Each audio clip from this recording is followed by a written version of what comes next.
I'm back to talking with Camila Rodriguez here, who's following the case, folks, of a hitman, or real gunman, who recorded the executions, the crimes committed, certainly to prove to the client that he had carried out the crime, right, Camila?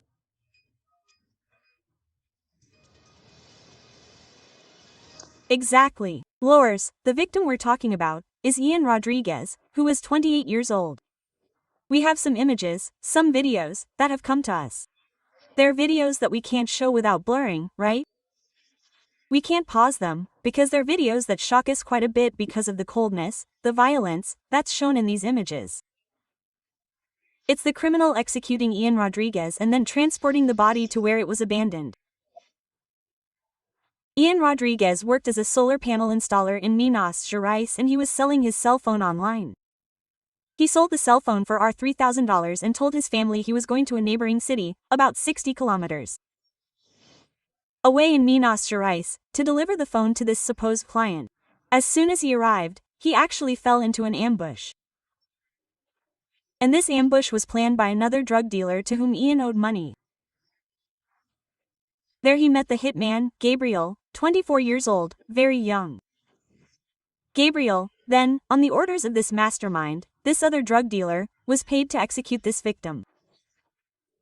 He fired several shots, mainly in Ian's head, in the back of the vehicle. Then he transported Ian's body to a side road, very close to the main highway in Minas Gerais, and abandoned the body there. Some people who were passing by this highway saw that situation. A woman even informed the police when making the report, when calling the police, that it was a drunk person. But as soon as they got closer, they saw the number of wounds on Ian's head and realized it was an execution. The forensic police were at the scene and counted 6 shots, mainly to the head.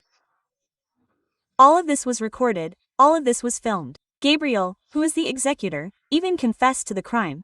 He shows his face without any shame, without any concern in all the videos. This was a kind of accounting to whoever hired him to carry out that job. Right after doing this, Gabriel took Ian's car and abandoned it on another road. There were some bloodstains in Ian's car as well. The police discovered this. All of this later. Ian left home on Monday morning, with this proposal to deliver the cell phone. And his body was found that same Monday night.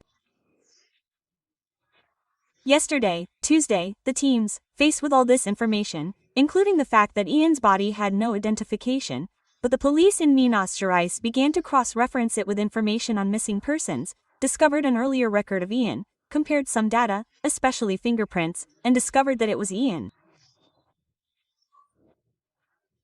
From this, the police managed to gather some details, security cameras that showed another person driving Ian's car.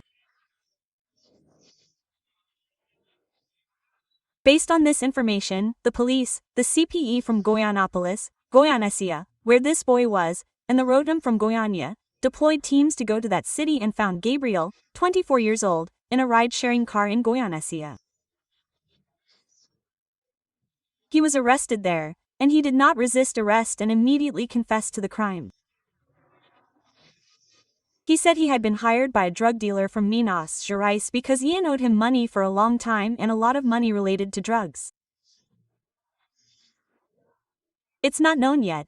It will be up to the civil police, who are working together with the Minas Gerais and Goiás police, to determine if Ian was a drug user or if he also worked in drug trafficking. But that will be up to the investigation. Gabriel, incredibly, despite the cold-bloodedness and coldness with which he executed this other young man, has no police record for homicide. He has other records for drug trafficking, but no record for homicide. That's why the police haven't yet confirmed whether he was, in fact, a hitman, someone hired to commit this type of crime. He was even questioned about whether he had executed other people using the same modus operandi. He denied it, but of course, that will now be up to the civil police investigation. Thank you, Camilo.